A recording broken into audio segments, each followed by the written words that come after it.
Hello, friends. Welcome. Welcome, everybody. The power of storytelling.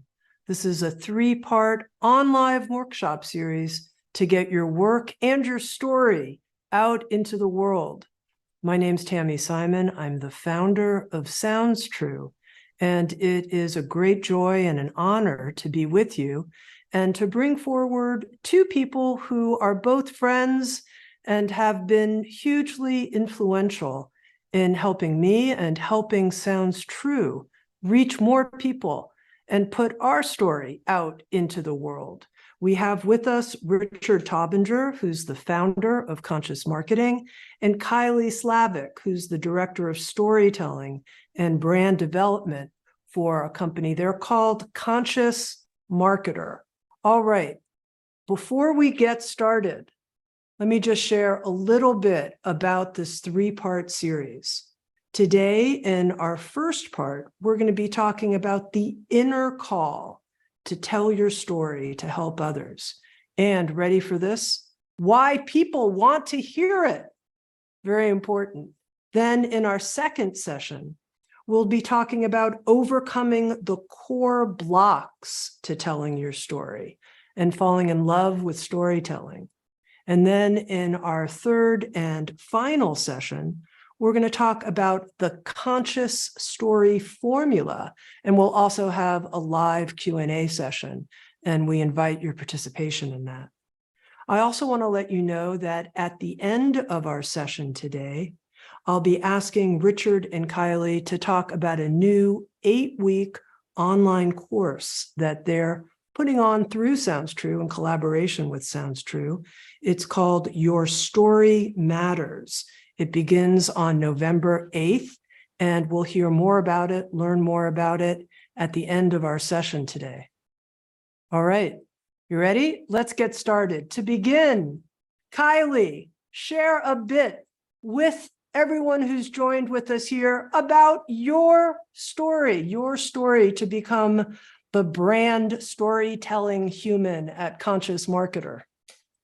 Yeah, thank you so much, Tammy, for having us on today. And thank you for everybody who's shown up and supporting our desire to help you tell your story. It's super important, especially these days. So yes, my backdrop is as a performance poet. When I was 23 or 24, I met somebody at a meeting who walked up to me with a CD of a poetry collective called The Right Side Poets. And I listened to that CD and it blew my mind. And I had never heard such raw expression in my life. Like, people were sharing stories that really mattered. They were sharing stories about their life, stories about addiction, stories about trauma, stories about hope, just like the whole human spectrum. And I had grown up in a culture where you really weren't supposed to talk about what was really true and what was truly going on for you. And so it was such a breath of fresh air to me to be part of a community where you could really speak your truth. Now, one of the things that happened early on in my poetry career was that, I also had been an activist in social justice and all these types of things that I was really involved in. And I had what I felt was such a powerful message inside of me. I had such a burning desire to raise consciousness, to transform thinking, to help the planet. But because I was an artist and an abstract thinker, I felt like I couldn't actually get my point across. I was putting my heart and my soul and all of my raw talent into my poetry. And people would kind of look at me from the stage like, okay, when are you going to get to the point? And it really broke my heart. But my friend who had handed me that CD, her name is Lacey, who also was a way better poet than me. That girl walks into a room, gets on stage, and everybody is either laughing or in tears. She's such a good performer. She told me that the secret to really getting people to feel something was to tell stories.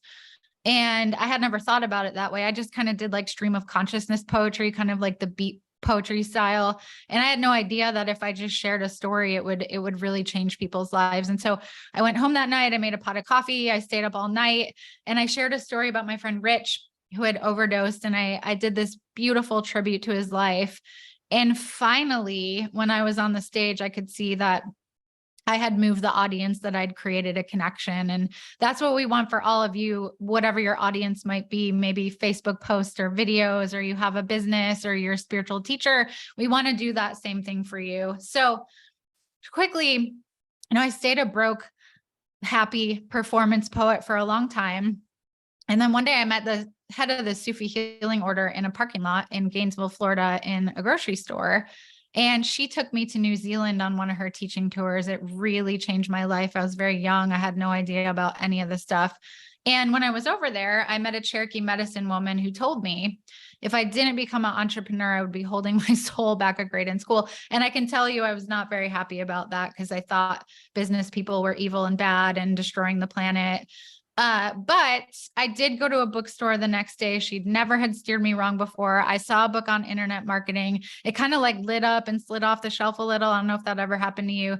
And that was really powerful. And as I read that book, Success Secrets of the Internet Marketing Superstars, I realized that what I was doing with my story on stages, I could do on the world stage, and I could reach millions of people. And since then, I have reached millions of people with story-based ads, story-based email, story pitches. And together with Richard, we've really helped a lot of spiritual teachers, authors, shamans, trauma healers, neuroscientists. And if you're in the transformational space at all, that's what our work is really designed for. Thanks, Kylie. And Richard, let's have you come forward, share a bit about your story and the journey that you've been on to become really one of the leading digital launch experts in the world. And I would say in the transformational space, I'm just going to go ahead and say it. Number one. Well, I don't know if I'd say that, but thank you. Yeah, it's kind of interesting because Kylie and I really come from completely different worlds. I grew up and I always loved business. I always loved entrepreneurship. I was always trying to make a buck, and I entered the corporate world out of college. And I became a financial trader, actually.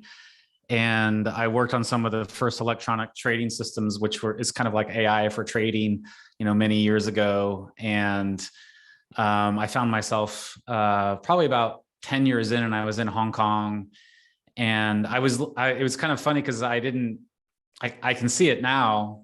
We always do this when we look back, but I was kind of living two lives, during the day I would trade and be in the corporate world. And then I would get off work, and then I would be this voracious reader of things like Eckhart and Sound Struth's titles. I'd listen to their cassette tapes of Tammy while I was walking, and I'd be meditating and attending Buddhist lectures. And I probably consumed, like, no joke, I probably was like Borders number back then in Asia, it was Borders. I probably bought 2,000-3,000 titles and was actually reading all the books and doing meditations and things like that. And at some point, I think what happened to me is my consciousness shifted, and I realized that I was a pretty good trader. I was making a good amount of money. And probably when I was making the most money I'd ever made, I made the decision I just got guided to shift paths, and I just knew I couldn't spend my whole life doing that. I needed to shift to figure out a way to help humanity, to raise consciousness, to, move out of that. And that's really difficult when you're doing really well and everything's kind of going well, and you have to kind of give it all up. Most of the people in my field thought I was crazy, to kind of walk away from a lot of that. And I left Asia, and I remember I was staying in a hotel for a while, and I remember putting these sheets on the wall. I still do this to this day. And I had this vision board, and I had about 8 things on that board that I was like, okay, what do I want to dedicate my life to? And one of the things on that board was to help others get their message in the world. And so I started to use the tools that I had learned in business to, help teachers. And once I made that decision, there's an invisible hand and a guidance when you turn into what yours is to really do. And the universe just started bringing me teachers in extraordinary ways. I have so many stories I could share, about people sitting in coffee shops. And I don't know, I was probably into that journey 3 or 4 years later when I was introduced to Tammy and started to do some of the work with Sounds True. But this, I think, from 2010 onward, like everybody knows about mindfulness and consciousness and all these amazing things that Tammy and Sounds True brought to the world. But, in the early days when I was doing my work with a lot of the smaller teachers, I was having to build a list and start from the ground up. It was touch and go. I had 2 daughters. I was raising a family. I was driving an old Volvo. It wasn't easy. And so there were a lot of tests along the way. Like, are you sure you want to keep going here? In fact, I remember living in Mill Valley, California, and there's a lot of things about that I remember. But I remember taking a walk with Soren Gordhammer, who founded Wisdom 2.0 before he wrote his book and before he did all that. And what happened is this community started to develop where a lot of us were coming together to figure out how to move consciousness forward. But I remember my wife at the time, we were really struggling, and she said, would you consider going back to trading? And what came out of my mouth was, if I go back to trading, I'll die. I literally will die, because it's not what my soul's meant to do. And so Kylie came from the poetry world and the more the social world. And I came from like kind of the corporate world. And I think it's kind of interesting because who we serve in our world are people who are, they went in to be a therapist or social work or these other professions because they wanted to avoid the evil business side, that's running the planet. And then I came from this world where what we have happening now, this new myth that's happening is, consciousness is spreading and we're realizing we can't run the planet. And the new generation is embedding, consciousness and storytelling into business. And so this is a good thing. And it's taken us a while for this to kind of work itself into the market. And I think a good representation of this is, I think 3 years ago, Tammy, you, Sounds True, released the Inner MBA. So this idea of like embedding the best teachers and moving this in. So I think it's really an amazing thing that we've been part of, and we're just kind of following the signs as we go along and being guided to take whatever the next step is to help the world and to help a lot of the people we serve to get their stories out in the world, because it really does matter. Thank you. One of the things I'm feeling being with everybody here is the inner call that each one of you has to bring your story forward. I sense it. It's a palpable feeling in the Zoom room. And I just want to say, that's what we're here for. That's what we want to help. And I have a series of questions that I'm going to ask to Richard and Kylie. Before I do, I just want to share a little bit of my story with you, just very briefly. And we want to hear it. We love hearing Tammy's story. See, there you go. That's part of the power of being together also as a community, is our interest, our real genuine interest in each other. And, curiously, I wasn't somebody who originally wanted to pick up the mic and speak and be in front of the camera. Wasn't my interest at all. Something I was very much content to be in the back, but this sense of the inner call, something pushing us forward, that's what happened to me, and that's what I sense in you and why you're here. So briefly, though, if I track back into the mid-1980s, the early 80s, what happened for me was that I fell in love at college with the teachings of the mystics. So there was a falling in love story. And maybe part of your story also involves some type of deep passion, deep heart, deep love.